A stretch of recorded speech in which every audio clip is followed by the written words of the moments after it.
So Thomas gives these manuscripts to the high priest, who then hid them from Roman Emperor Constantine, therefore preserving the original ancient very old apostolic. Therefore were preserved by the original ancient very old apostolic church of the East for 2,000 years, translated by native-born Aramaic-speaking translator Victor N. Alexander from Mesopotamia, Syria, into the nearest English equivalent, without the bias, prejudice, etc., etc., common amongst most translators. So, we actually found a verse to scripture where it states that they took too long to prepare the ointments and spices, and the sunset came upon them fast. They ran out of time, but they managed to put the body in the tomb, but didn't have time to put the spices in there. So they decided to rest as it was a Sabbath, obeying the command of the law to rest on the Sabbath. So they took the spices, ointments to the tomb after the Sabbath on the Sunday. Okay, so that's correct, that they took the spices, ointments to the tomb after the Sabbath, which was the Sunday. But we believe that they probably prepared his body, took it off the cross, washed his body, prepared it, put these ointments and spices on it, wrapped them up, and then that takes time, and they're running out of time, so they quickly, as the sun set, they quickly put his body in the tomb and then departed for the Sabbath rest. They just made enough time to be able to put his body in there without somebody going, hey, you're working on the Sabbath, Okay? It's just as the sun went down that they probably would have done that. The first day of the Feast of Unleavened Bread is a Sabbath. This is important for us to understand because, as we shall see, Jesus died on the day of the Passover on 14th Nisan. It was the day before the feast day Sabbath on the 15th day of the first month, or Nisan the 15th. Called a high day, John 19:31, King James Version, and not before the regular weekly Sabbath. And there's source to the link. Okay. John 19:31, the Jews, since it was Friday, said, do not leave these bodies on their crosses because of the coming of the Sabbath. That's what they told the Romans, right? For it was a great day, that Sabbath day. So again, we've proven the claimant wrong from that particular website, right, that we looked at. Okay. So if Nisan the 15th, okay, if the Passover was on the 14th of Nisan, and he died on the day of the Passover, or perhaps the night, because they might have had the Passover. They probably had the Passover in that upper room, and then they went for a walk or something in that garden, and the disciples fell asleep, and he knew that they were coming for him. He says, wake up, keep alert, but they didn't. They fell asleep, and then that's when they came for him. So he died on the night of that Passover. Okay, it was the day before the feast day Sabbath, on the 15th day of the first month, Nisan 15. That's that Sabbath. Okay. Okay, so he dies on this preparation day. He's up on the cross between 9 and taken down about 3, and they prepare him, his body, etc. Cover him in, wash him, cover him in ointment and spices, wrap him up, and you go to put him in the tomb before the 15th day of the first month, or Nisan 15th, called a high day or high Sabbath. Okay, not before the regular weekly Sabbath.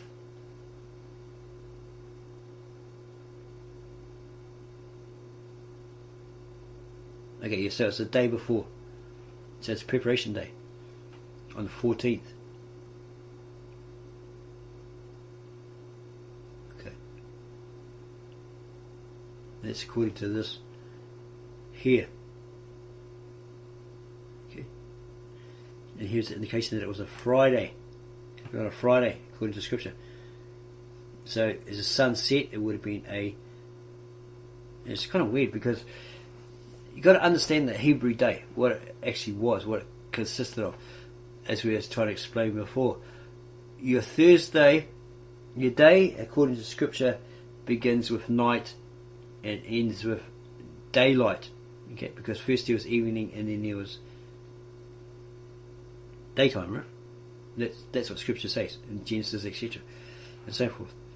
Okay, and that was a complete day. So it's kind of a hard one to get your head around. So he dies at 3, which possibly to them was an evening. Yeah, it's really weird. Even though it's in daytime, it's an evening according to that Hebrew day. That we worked it out, right? Through our own research. So that's like, because after 12, 3 o'clock, 3 p.m. That's like, to us that's afternoon, right? In our modern hemisphere, our Western hemisphere. But to them it's like early evening. Okay? It's really weird. So, still daylight. So they take him down, they're preparing him, all that sort of stuff, and they're going to put him into the tomb before the sun sets. Okay, which becomes dark and all that sort of stuff. It's kind of weird. It's hard to get your head around. We probably have to do a video on it to really explain it. It's like your day begins with evening, then it ends with. Oh gosh, your day begins with evening and then it ends with daylight. Okay, that's one day according to the scriptures. So, yeah, it's really, really hard to get your head around. We even get confused sometimes. But it's like he's up there at 3 o'clock, which is like early evening according to them, according to their creator's calendar, etc., etc. It's nothing to do with the Roman one. They probably used the Roman calendar to pinpoint those Sabbaths, whatever, in that era. So they put him into this tomb. There's that nightly period and it becomes day. That's the end of that one day. So he's in there on this Saturday, okay, to Saturday evening. Oh my gosh. To Saturday daytime, right? Yeah, because again, it's really weird. We can't really explain it. It's really hard to explain. We try, but it's really hard. Like they put him in the evening, and then daylight comes. That's the whole day, right? That's a complete day. And so he's in there on Saturday. Oh my gosh, which is evening, and then Sunday comes. We just can't explain. It's just too hard. You have to go study it yourself. We get totally confused. We're trying to work it out. We might work it out on a piece of paper because it's just baffling our head, right? But this is how it is. Okay, so he's up on the cross from 9 to 3. Yeah. To them, 12 o'clock, or to us rather, 12 p.m. is afternoon. Okay. But to these ancients, 12 p.m. is early evening. Okay.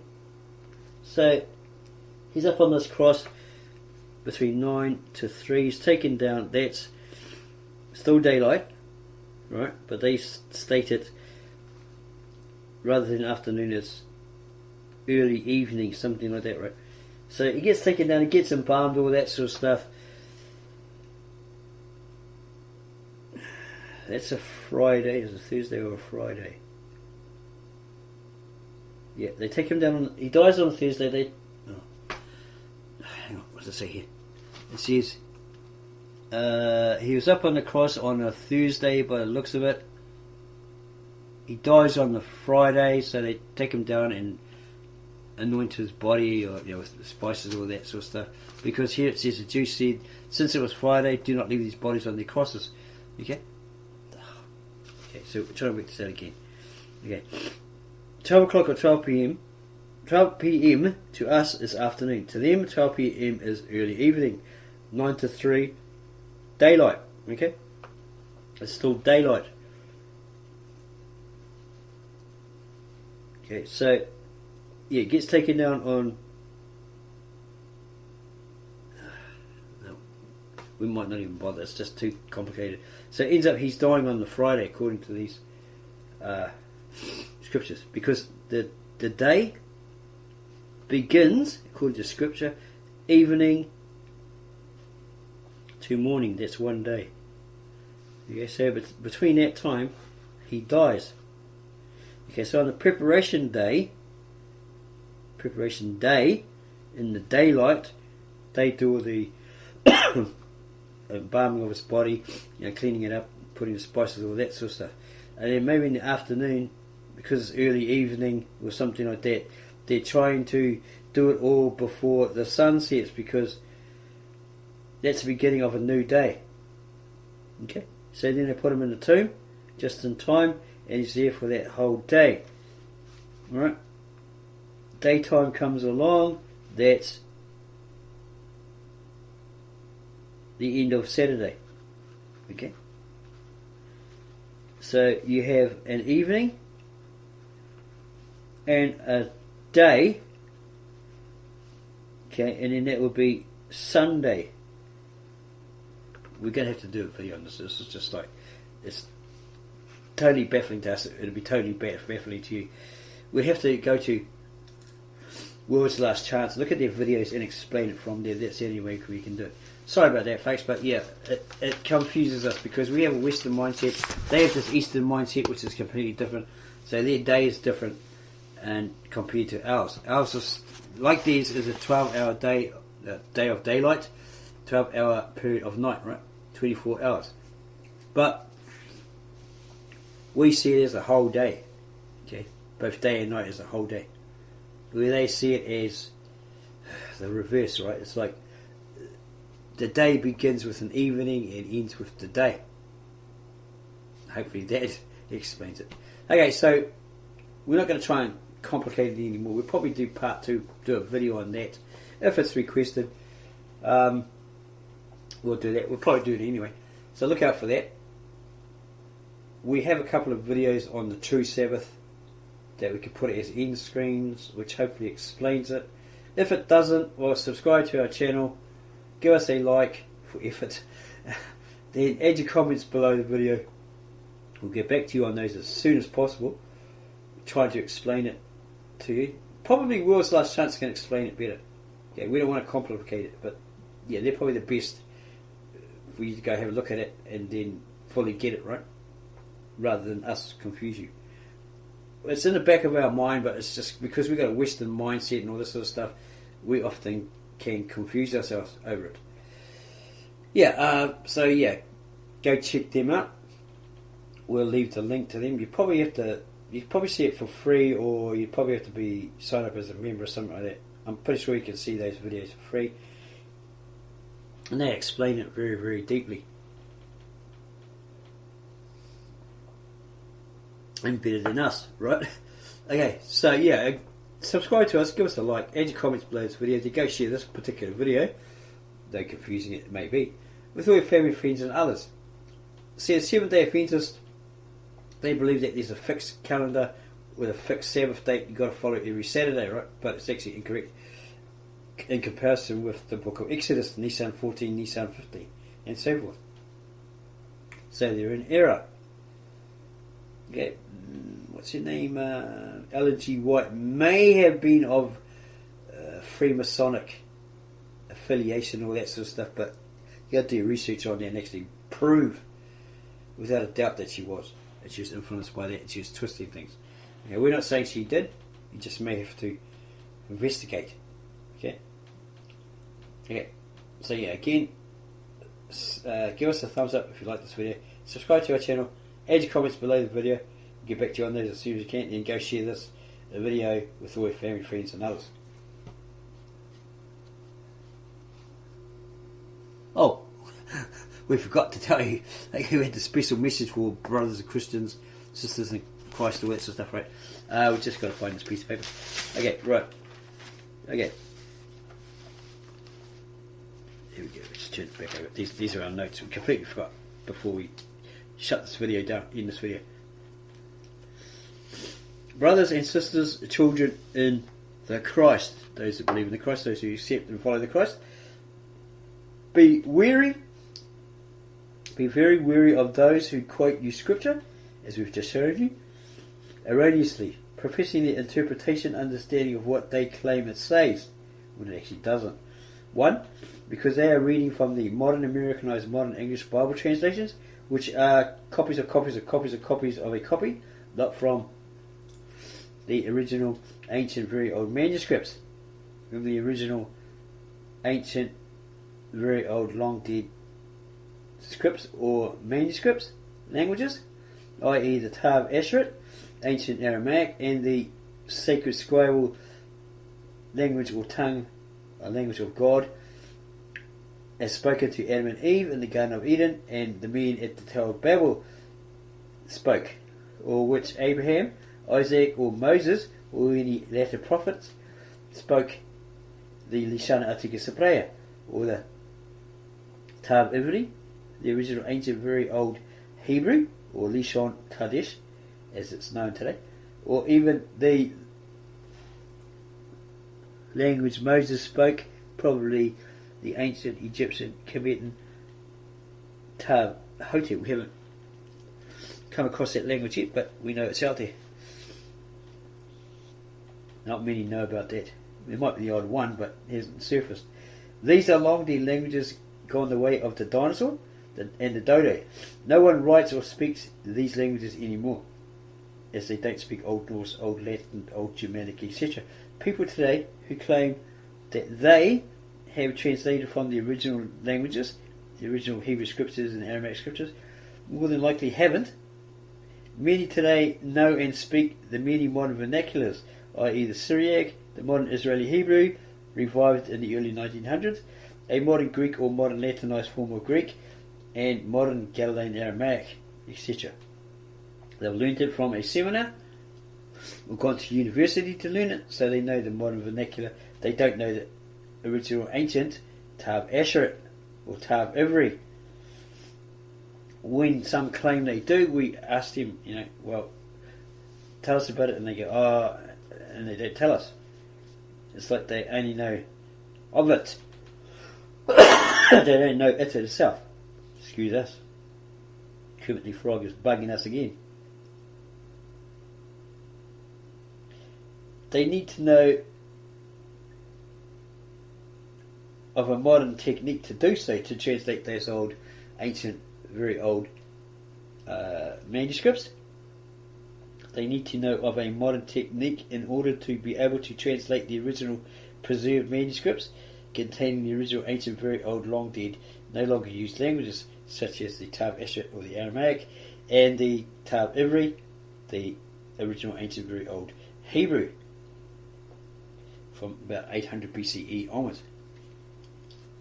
Okay, or earlier, 1500 BC, when Moses was around, etc., etc. And that's what he spoke, etc.